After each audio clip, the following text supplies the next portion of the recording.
Our next guest is not a member of the theatrical profession. He has been closely linked to Frank in the past. He is the man that drove the bus when Frank went from city to city on his concert tours. Ladies and gentlemen, Mr. Elwood Suggan.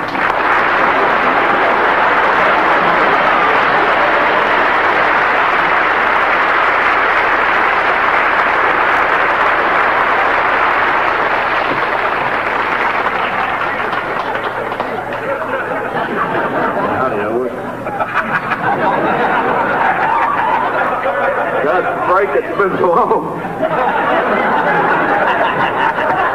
Boy, we both aged a little bit. I put on more than you did. I remember when I could grab you clear around the bone in your body. Went from here to whatever that bone. I have none of that. Comical. Well, I did drive Frank. I called him just Frank. A lot of guys would say Frank, Francis, Albert, and I just called him Frank, right? And where's the man here? What's him? I know who you are. I've seen you on to it, Mr. Martin. I know how close you guys are all the time and flying around in the crop duster. At any rate, I didn't prepare nothing. I just, all these people in show business and everything, the only people that I ever seen was Frank here. And I did see Helen Forrest one time, sitting alone in a diner in Boise. And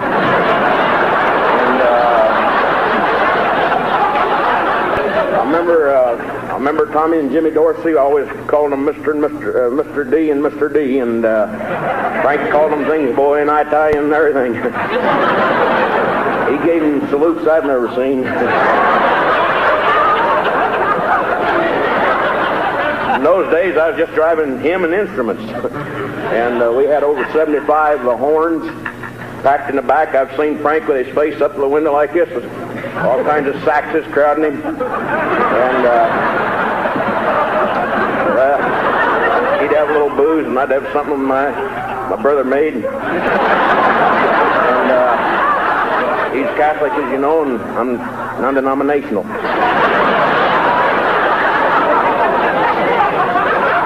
I've joined everything there is. I don't want to offend anybody. But what kept him going is still this. I tear through that old black man. I'd love to see him do that. His fingers alone was good. That man has fingers on these two fingers. I'm talking about that. That's a thumb, and this is but these rascals, boy, that made his career. I don't care what they tell you at the Paramount or any place else. This man did this all his life. That old black magic does me, isn't it? But he is always good to me. He'd give me 5 or 10 when we hit a major town. You don't need no money here in Plainfield. There's none there.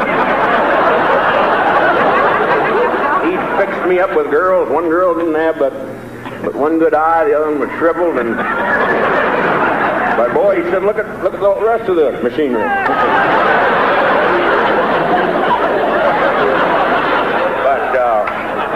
I tell you, he did a thing. I just wanted to leave you with one thing, which I think is just a little segment of humor and a picture of what a beautiful man this is, and why this dinner, which it's probably never going to be served. I have seen no food at all. I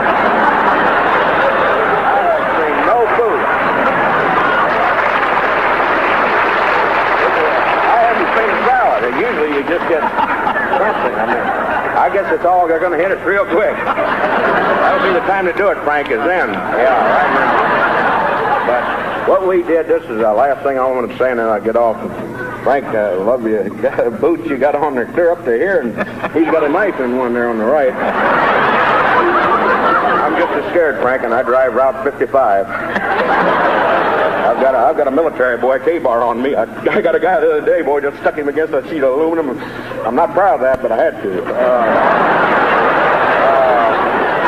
I hate violence, but if it comes my way, I love it.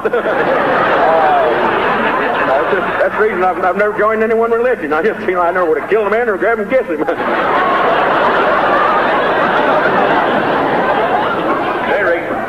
We was coming out of St. Louis, and the Dorseys, they was always, one of them had a Cadillac, and another one was a Zudenberg.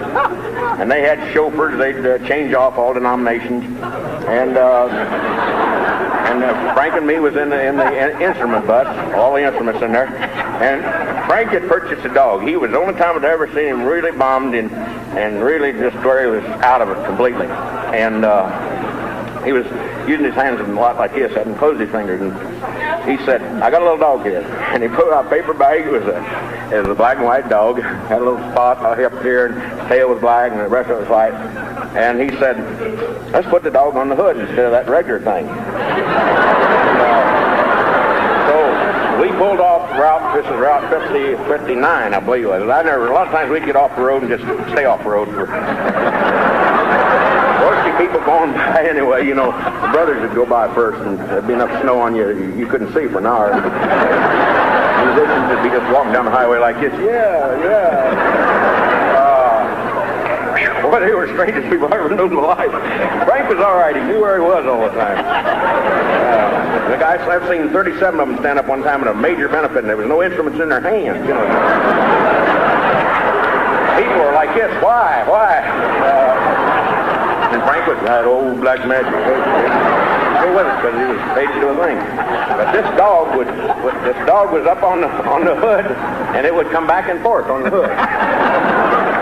And he said to me, he said, "Elwood, tie the dog down." And I said, "Well, it'll make the dog mad." And I said, "It's snowing." It snowed. It set in a lot heavy. And the dog, we was doing good. We was doing about 80. In those days, you could do 80.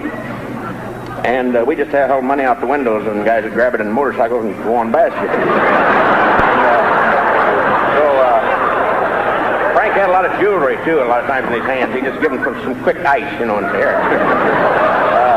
But at any rate, the dog come back and got caught into the wipers. Oh, yeah, I know. Well, I know how animal people are, because that's the way I was. The dog was